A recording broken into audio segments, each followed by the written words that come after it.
আজকে আমি নবম দশম শ্রেণীর মোস্ট ইম্পর্টেন্ট একটা চ্যাপ্টার, বাংলা ব্যাকরণের মোস্ট ইম্পর্টেন্ট একটা চ্যাপ্টার সমাস নিয়ে আলোচনা করতে যাচ্ছি। সাথেই থাকো। আচ্ছা, সমাস শেখার আগে তুমি দুইটা জিনিস বোঝো যে একটা সমাসের দুইটা পদ থাকে।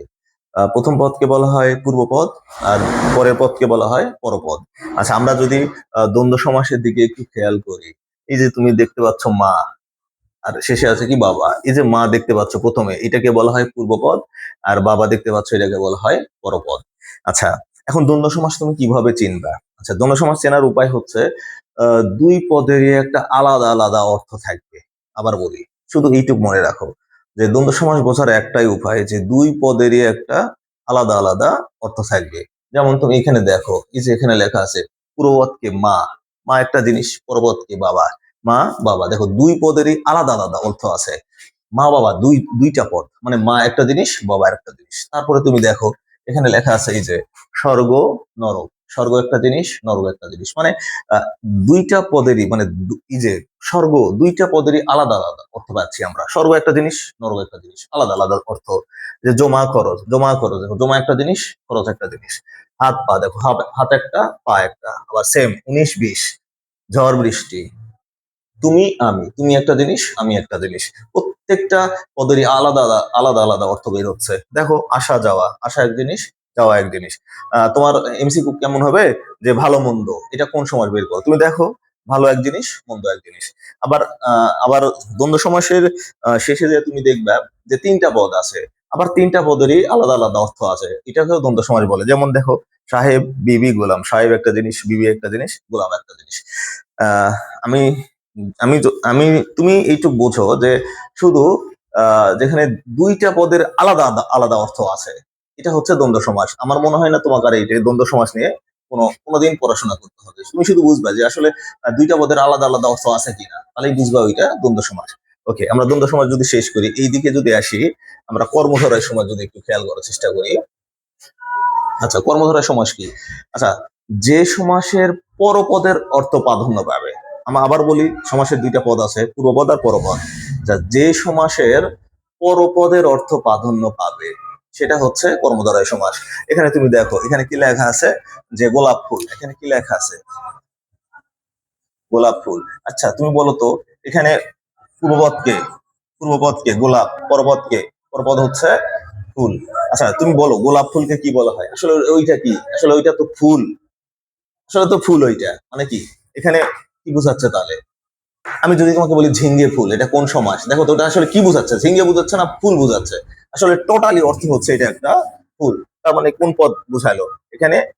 শেষ পদটাই প্রাধান্য পাচ্ছে, মানে পরের পদটাই প্রাধান্য পাচ্ছে। এই জন্য গোলাপ ফুলের হচ্ছে একটা আহ কর্মধারয় সমাস। আচ্ছা, তারপরে দেখো খাস জমি। এখানে কি লেখা আছে? খাস জমি, খাস জমি। আচ্ছা, এখন কথা হচ্ছে এটা কি বোঝাচ্ছে? খাস বোঝাচ্ছে না জমি বোঝাচ্ছে? তুমি এটা বোঝো যে আসলে খাস জমি আর নিজের জমি আর বাবার জমি যেটাই হোক, আসলে ওটা কি? জমি। তো তার মানে কি কোন পদ বুঝাচ্ছে? পরপদ বুঝাচ্ছে। তার মানে নিঃসন্দেহে এটা হচ্ছে কর্মধারয় সমাস। তারপরে যদি আমরা এখানে দেখি চিত সাঁতার, ভাই তুমি চিত সাঁতার মানে চিত হয়ে সাঁতার কাটো আর উপর হয়ে সাঁতার কাটো বা হেলে হয়ে সাঁতার কাটো, এটা তোমার ব্যাপার। আসলে এটা কি বোঝাচ্ছে? সাঁতার বোঝাচ্ছে। তারপরে দেখো তো কনক চাপা, সেম কনক চাপা। কনক চাপা কি একটা ফুলের নাম, কিন্তু আসলে এটা কি বোঝাচ্ছে? চাপা মানে কি? এটা ফুল বোঝাচ্ছে কিন্তু। তারপরে আবার দেখো তো কি লেখা আছে? টাক মাথা। তুমি এটা পারবে?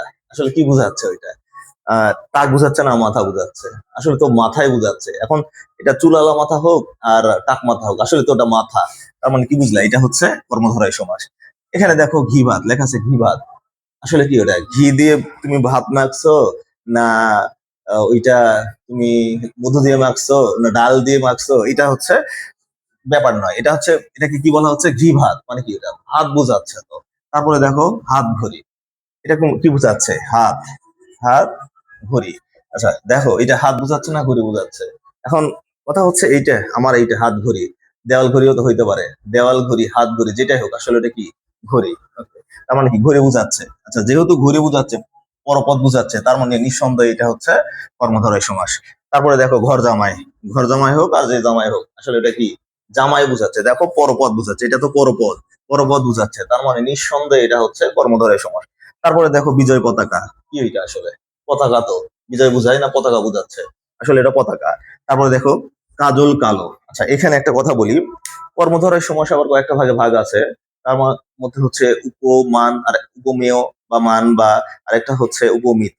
আচ্ছা এই এই দুটা জিনিস একটু ক্লিয়ার করি, যে উপমেয় যেটা, মানে যেটা মিল আছে, এটাকে বলা হয় উপমেয় বা উপমান সমাস, উপমান কর্মধারয় সমাস। যেমন এই যে দেখো এখানে লেখা আছে কাজল কালো। কাজল মানে কি? কাজল তো কি হয়? কালোই হয়। আবার কালো মানে কালোই। তার মানে কি দুইটা পদেরই একটাই অর্থ হয়ে যাচ্ছে। যদি এইরকম কিছু বোঝো, এটা হচ্ছে উপমেয় কর্মধারয় সমাস।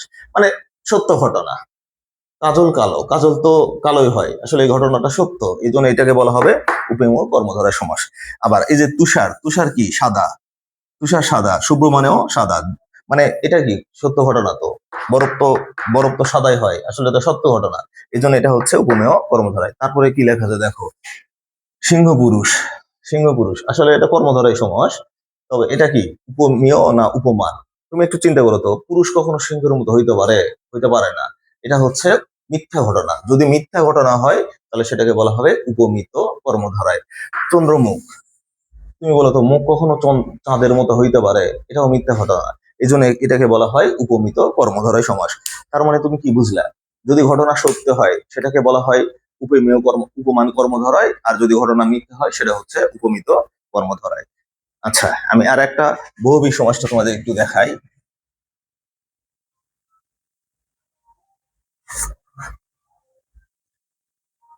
একটু সমাজ দেখাই বহুব্রী, তোমাদের বই যেটা যেটা যেটা আছে সেটা সেটা একটু দেখাই।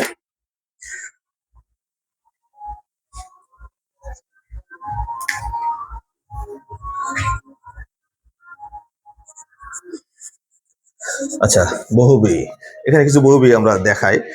আচ্ছা, বহু ভাত। আচ্ছা আমি প্রথম এটাই লিখলাম, বহুব্রী সমাস। আচ্ছা এখানে পূর্বপদকে বউ, পরপদকে ভাত। আচ্ছা বহুব্রী সমাসের সংজ্ঞাটা আমি তোমাকে বলি, তোমাদের বই কিভাবে লেখা আছে জানি না। আচ্ছা, যে সমাসের পূর্বপদ এবং পরপদের কোনোটারই অর্থ প্রাধান্য না পেয়ে অন্য একটা কিছু বুঝাবে। মানে পূর্বপদের অর্থ প্রাধান্য পাবে না, আবার পরপদের অর্থ প্রাধান্য পাবে না, মানে অন্য কিছু একটা বুঝাবে। এ ধরনের সমাসকে বলা হয় বহুব্রী সমাস। আচ্ছা তুমি দেখো তো এখানে আমি কি লিখছি, বউ ভাত। আসলে বউ ভাত মানে কি? বউ বুঝাচ্ছে না ভাত বুঝাচ্ছে? তুমি বলো তো। আসলে এটা বউ ভাত কোনোটাই বুঝাচ্ছে না। বউ ভাত মানে কি তুমি বোঝো? বউ ভাত একটা অনুষ্ঠান। তার মানে কি পূর্বপদ বুঝাচ্ছে না, পরপদ বুঝাচ্ছে না, বউ বুঝাচ্ছে না, ভাতও বুঝাচ্ছে না। এটা কিন্তু একটা অনুষ্ঠান বুঝাচ্ছে। মানে বউ বুঝাচ্ছে না, ভাতও বুঝাচ্ছে না, অন্য একটা জিনিস বুঝাচ্ছে। তাহলে পূর্বপদ এবং পরপদ কোনোটাই না বুঝে অন্য কিছু বুঝাবে, সেটা হচ্ছে বহুব্রী। আবার এরকম হইতে পারে যে গায়ে হলুদ, গায়ে হলুদ। দেখো এটা পূর্বপদ, এটা কি পরপদ? এটা এটা কি গায়ে হলুদ, মানে গা বুঝাচ্ছে না হলুদ বুঝাচ্ছে? গা বুঝাচ্ছে না, হলুদও বুঝাচ্ছে না। তার মানে কি এটা গায়ে হলুদ মানে তুমি কি বুঝো? অনুষ্ঠান। তার মানে কি পূর্বপদ বুঝাচ্ছে না, পরপদ বুঝাচ্ছে না, অন্য কিছু একটা বুঝাচ্ছে।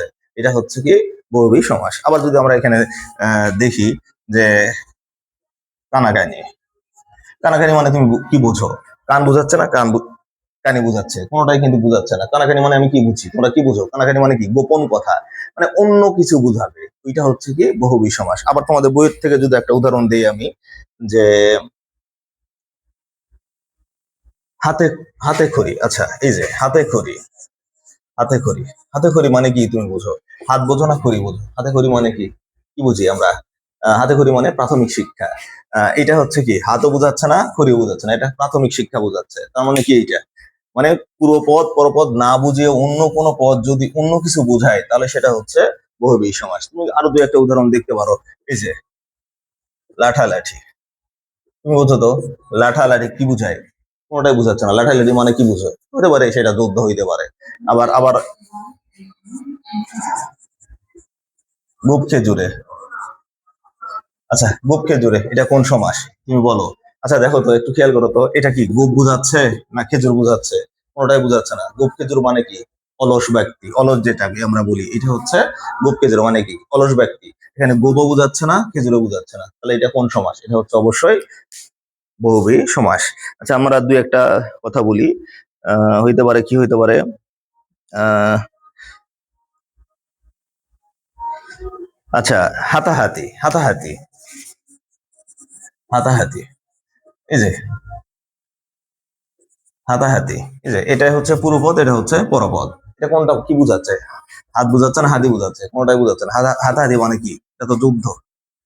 তার মানে আমরা কি বুঝলাম? বহুব্রীহি সমাসে কি বুঝলাম? যে আসলে পূর্বপদ এবং পরপদ কোনটারই অর্থ প্রাধান্য না পেয়ে অন্য কিছু বোঝাচ্ছে। এই ধরনের যদি আমরা কিছু পাই তাহলে সেটাকে নিঃসন্দেহে বহুব্রীহি সমাস বলা যেতে পারে। ধন্যবাদ। আজকে এই পর্যন্তই। আরেকদিন।